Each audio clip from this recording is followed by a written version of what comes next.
I den nedre delen av tavlan så har jag målat eldiga toner och det får symbolisera att väduren är ett eldtecken. Varje stjärntecken har en blomma som är kopplad till den. Tigerliljan är den blomma som är kopplad till väduren. Jag valde också att måla bocken på bakbenen, verkligen mitt i språnget, för att återspegla den driv och energi som förknippas med stjärntecknet väduren. Det ger en känsla av rörelse och kraft och återger tecknets dynamiska och eldiga natur. När jag målade Mars, som är vädurens styrande planet, så använde jag mig av en bild som kommer från Hubble-teleskopet.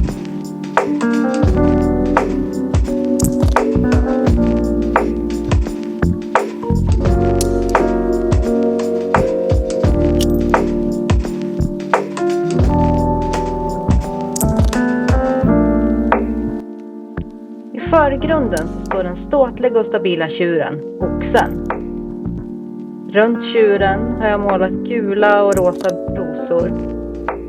Och med det så vill jag skapa en kontrast mellan det kraftfulla djuret och den känsliga naturen. I bakgrunden ovanför oxen så kan vi se dess stjärnbild. Och ovanför stjärnbilden så ser vi också stjärnhopen Plejaderna. När jag målade oxens styrande planet, Venus, så använde jag mig av en bild från rymdsonden Mariner 10. Jag har målat Venus precis som den ser ut på riktigt i rymden, täckt av turbulenta moln som skymmer marken.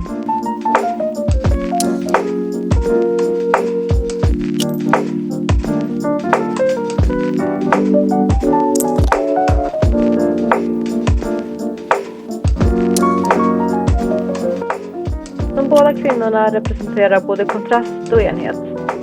Jag vill göra dem olika men ändå få dem att kännas sammankopplade. Den ena har mörk hud och den andra har ljus.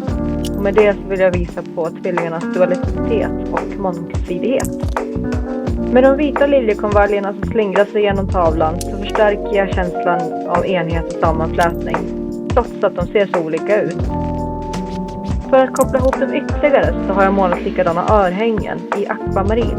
Akvamarinen är också den ädelsten som kopplas samman till stjärntecknet tvillingarna. Tvillingarnas styrande planet är Merkurius. Och när jag skulle måla Merkurius så använde jag bilder som är tagna av rymdsonden Messenger. Messengers uppdrag var att utforska Merkurius yta och sammansättning. De olika färgerna i bilden återger de olika mineraler och kemikalier som finns på Merkurius yta. Det är alltså inte synliga för det mänskliga ögat.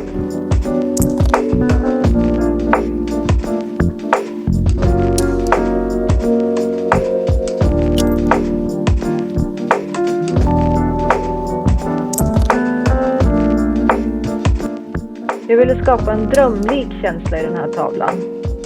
Här får färgerna blått, rosa och lila hjälpas åt att skapa en mjuk men kraftfull harmoni. I centrum av tavlan har jag målat en blå krabba och bakom krabban en stor lotusblomma.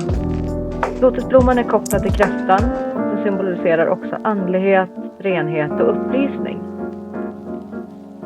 Månen är kräftans styrande himlakropp och den förstärker också temat av intuition, känslor och inre världar. Som referens när jag skulle måla månen använde jag en bild som jag tagit genom mitt eget teleskop. I efterhand har jag lekt med skuggor, skärpa och kontraster för att få fram det man ser i teleskopet men som kameran inte lyckas fånga.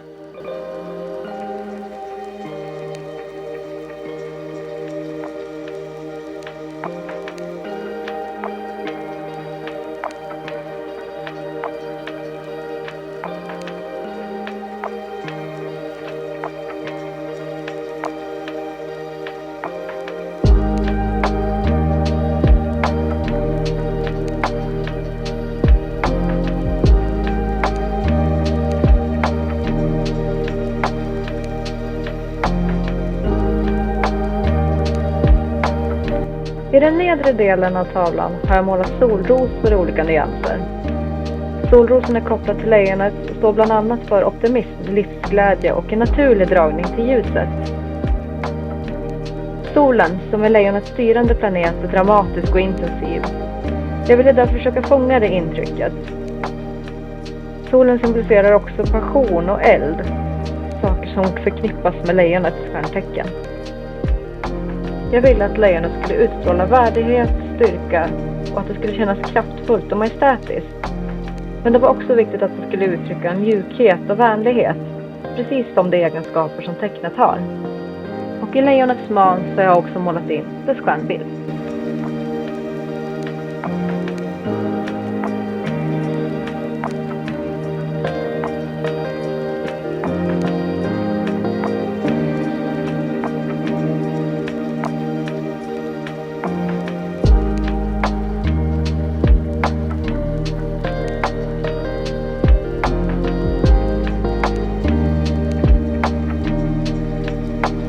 Längst ner på tavlan så syns Jungfruns styrande planet Merkurius, så som den egentligen ser ut när man ser den i rymden.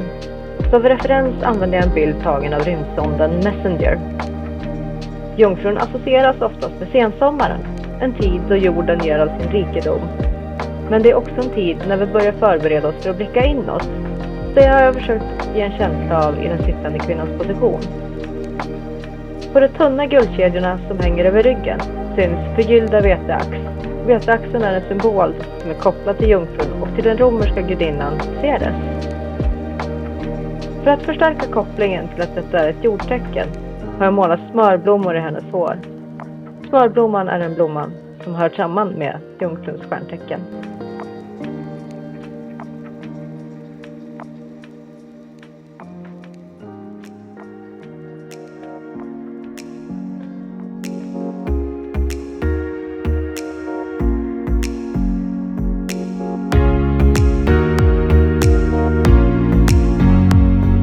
När jag skulle måla vågen vill jag ge en känsla av lugn, skönhet och balans. Egenskaper som förknippas med vågen. Malvan symboliserar mildhet, balans och omtanke, vilket passar bra till vågens diplomatiska och kärleksfulla natur.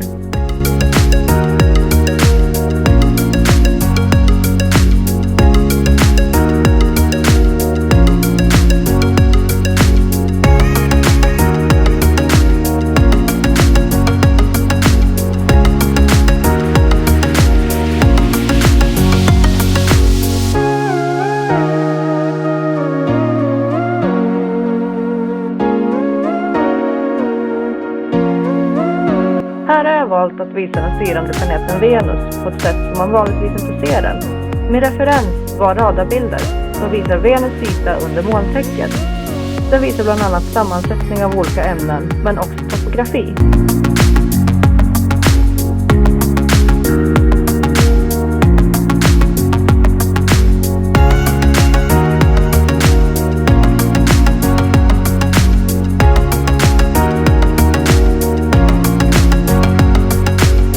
I förgrunden har jag målat röda amaryllis. Det är skorpionens blomma.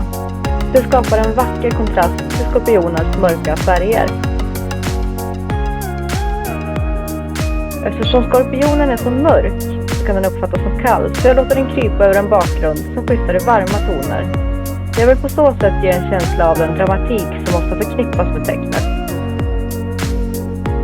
När jag skulle måla skorpioner fick jag chansen att studera dem på nära håll. Visste du att skorpioner har 3 par ögon, 2 par på sidan och 1 par ovanpå huvudet? Trots att skorpionen ser svart ut så använder jag mycket lite ren svart. Jag blandade färger för att skapa olika mörka nyanser och på så sätt ge djup åt bilden.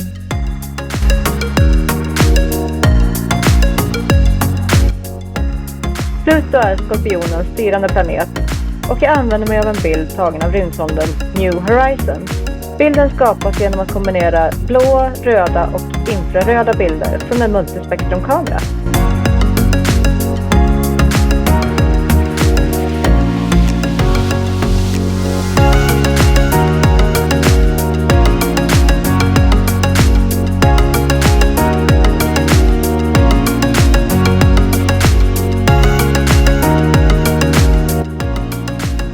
Jag valde att skapa en kvinnlig kentaur och jag visste redan från början att jag ville måla hästkroppen vit.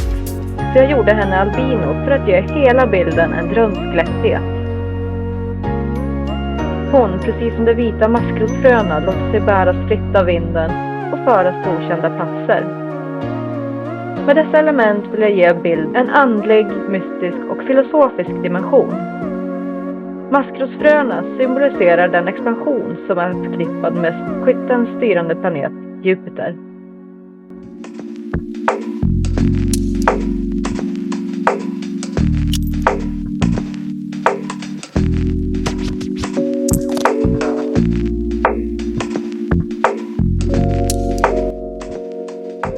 När jag målade Jupiter använde jag mig av en bild tagen av Hubble-teleskopet. Den har också kombinerat data från rymdsonden Juno. Här ser man det norrsken som finns i Jupiters poler och alla de stormar som skapar Jupiters karaktäristiska ränder och den stora fläcken.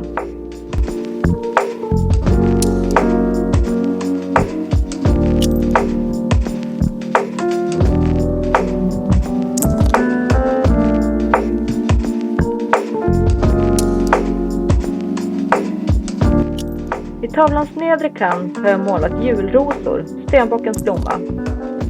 Det fick sitta färgpaletten för hela tavlan som går i lila, rosa och blå toner.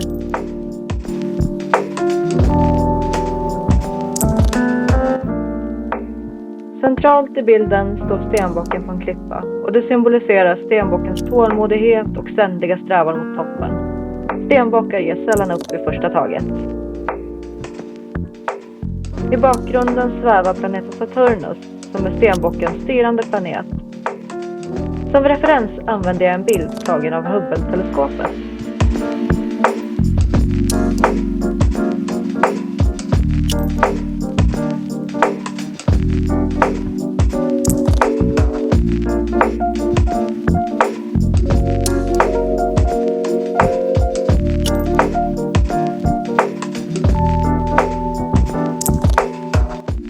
I det nedre hörnet syns Uranus med en tunn lutande ring. Det här är Vattumannens styrande planet. Det är den rebelliska planeten, vägvisaren för den som vågar tänka nytt, bryta mönster och se bortom horisonten. När jag målade Uranus använde jag en bild som visar planeten i infrarött, tagen av Keck-teleskopet.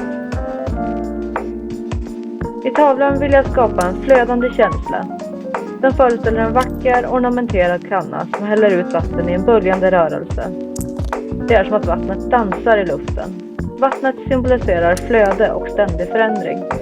Snödropparna, som är Vattumannens blomma, reser sig ur jorden, spröda men starka. Det är också det första vårtecknet och kommer som budbärare av en ny början.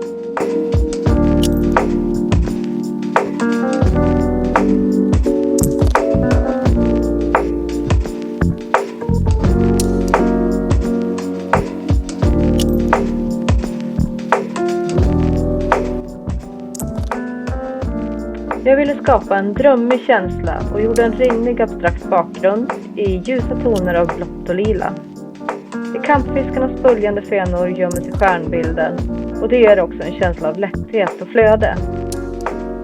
Irisen är en blomma som är kopplad till fiskarna och jag ville ge de krusiga kronbladen samma böljande känsla som fiskarnas fenor. Fiskarna kan vara känsliga och även det vill jag återspegla i de skira fenorna och blommorna. Neptunus, som är fiskarnas styrande planet, är inbäddad i målningens nederkant tillsammans med den astrologiska symbolen. När jag målade Neptunus använde jag mig av en bild tagen av Voyager 2. När bilden togs 1989 var det den första rymdsonden att passera förbi Neptunus.